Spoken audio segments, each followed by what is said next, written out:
Good morning and welcome to the Hellraiser blog. Um, what a performance from Anthony Joshua.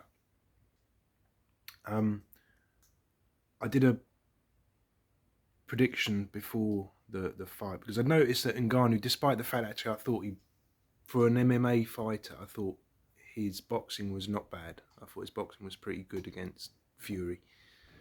Certainly didn't look like a guy that's never put boxing gloves on before. He obviously has, and he's done a lot of, fist-only training. And I've heard him saying that he wanted to be a boxer, not a mixed martial artist, but he just didn't get the opportunities in Cameroon to do boxing, pure boxing. But I thought Joshua's tactics were pretty near perfect. I'd noticed Ngannou's definitely open to the body in his fight with Fury, and Fury didn't really exploit it. And really what Joshua done is what Fury should have done in their fight, and Fury could have done that. I just don't think that Fury mentally, like it happens a lot when you get a guy and you build him, and it's like you have to constantly give him challenges, because imagine, for example, they become mandatory for a title, but the champion's injured or the champion's got another fight and it sort of overlaps and you need to get a fight in between. But a lot of these guys, they need mentally to be able to get up. To get the best out of them, they have to be able to go up a level. And if they don't feel motivated, the performances can go down. I think that's what we saw with Fury, and I actually had a fear that could happen before the fight with when Fury boxed Ngannou, and it did happen. Because for me, Fury is near on a genius of boxing when he's on form, and there he just looked like he was out of gas so early in the fight, and strength-wise not really able to compete, which it doesn't matter if he doesn't match Ngannou for strength, but he needed to be stronger than what he was in the fight. And I think if he'd have been a sort of 100% ready and prepared and fit Fury, I think he'd have done something similar. And I think he's missed a trick there, because Joshua obviously just walked through Ngannou, and there's nothing, there's no shame in that for Ngannou. I felt sorry for him a bit, because he just obviously he got tricked, he got walked into a situation that he didn't see was there being set for him, and that's because he's only had one pro fight and he lost it, and Anthony Joshua's an Olympic gold medalist and a top level pro. So really the fight should never have existed in the first place, but because of what happened when Fury boxed, it sort of justified making this fight, and a lot of people thought that Ngannou would win. A lot of people in the boxing industry, I was in Frank Warren's office about 10 days ago, and I could hear, one person said to me, he goes, no, the power of Ngannou. But and he wasn't alone. Quite a lot of people were saying the same thing, because Joshua's shown frailties previously, but against people like Andy Ruiz, who are established big punchers in boxing. I often differentiate between punchers in boxing and punchers in MMA, because the gloves are so small in MMA that a non-puncher can come across like he is a puncher. Whereas in boxing they have slightly bigger gloves, which means that to knock someone out is a little bit harder.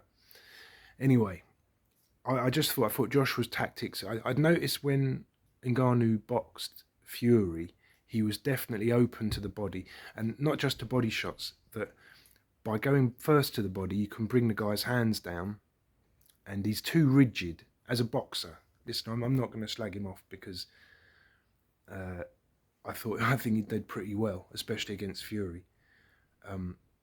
Against Joshua, he sort of did how I would expect him to do. You can't really say that was a below par performance. I would say he was in with Anthony Joshua. Joshua sold him quite a straightforward trick, but it worked, and it got him an absolute what you would call a highlight reel knockout. He he came in close. He made it look like he was going to engage close, and had Ngannou's hands going up and down, his chin getting high. And then when the time was right, across came the right hand, and that's good night. And if you're feeling sorry for Ngannou, I bet he got paid an absolute packet of money. So that alleviates the pain a little bit. And I feel very sorry for him as a fighter, because even if you get paid loads of money, he's a proud guy. He fights with his heart on his sleeve. He's a guy very brave, and a talented guy in MMA. And it's so different, boxing and MMA.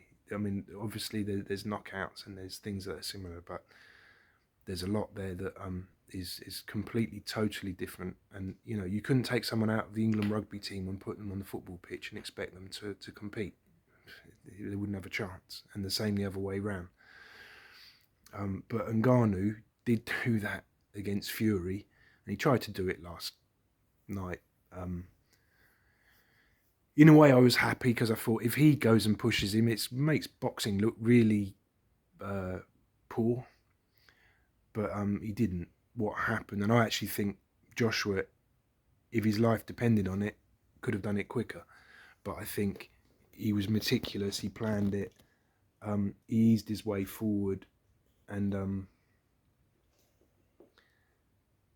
he could do that 10 times out of 10. If they boxed 10 times, he'd knock him out like that 10 times, because Ngannou has just, unfortunately, he's not had enough time, enough experience to adapt. And whereas I felt Fury was really off form when they boxed, so he could get away with things without Fury really capitalising on it, because I just think Fury probably thought this is, as he should, that he probably thought this is going to be a walk in the park. And the tactics that Ngannou employed against Fury were very good for Fury. Against Joshua, the thing is with Fury is he's more minded to outbox someone, and not exactly be tippy-tappy with the punches, because I wouldn't like to take one from him, but certainly Ngannou could get away with things against him that he couldn't get away with against Joshua, and that was abundantly clear when the shots landed. That was good night. And like I say, if they boxed again in 6 months' time, same thing happens again. 100%. I'm certain of that. It wasn't a lucky punch. That was premeditated. It was meticulous. It was carried out in the way that I would expect an Olympic Games gold medalist and former world champion to exploit.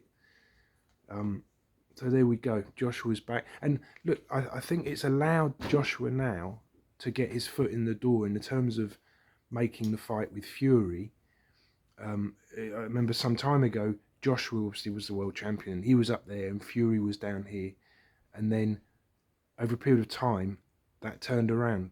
Then Fury had the whip hand and was in that position of, taking whatever percentage. I think now, Fury can ask for 50-50. He probably might not even want the fight at 50-50, but I'd imagine Joshua's going to want, because most people, but normally in this situation, you'd have the world title's with him, so but I don't even think people care about the world title for this fight. They just want to see the fight, and both fighters are going to want to get well paid for it.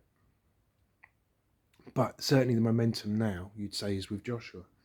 And I think a lot of people now are going to say that they picked Joshua in that fight. I'm not sure that I do, because if Fury prepares properly, he's a different fight to what we just saw. But I mean, on the last performance of each of them, people say you're only as good as your last fight. I think it's difficult to pick Fury to beat even quite a large number of the top 10 heavyweights, because he was so shockingly bad last time. I think he really needs to up his game, which I think he will, actually. I think he will come. I think that would be a wake-up call for him, what happened with Ngannou, because it never should have happened. And he's not the sort of guy that would like being embarrassed in that way. Anyway, that's it, guys. Thanks for watching. If you enjoyed the blog, hit the like and subscribe button. See you then. Till next time. Bye bye.